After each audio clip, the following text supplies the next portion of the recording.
Right eh. Ba't hindi nakakancel? Sa Grab nakakancel eh. Hindi ko nakakancel. Kaya naman minus 50 ako.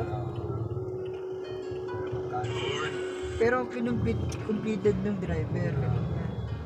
Ganoon talaga yan. Ganoon. Magcha-charge mo ba siya? Hindi.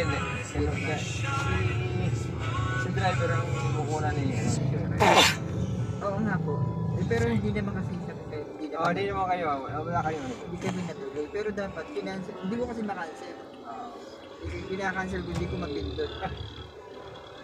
Tapos magkakancel si... I-inform daw yung driver na yung status.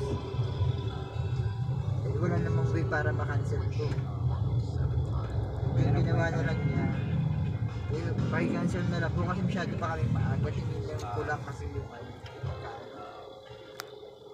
Kaya pagka hindi mo talaga naiusap pa na siya na lang mag-cancel si passenger para wala charge.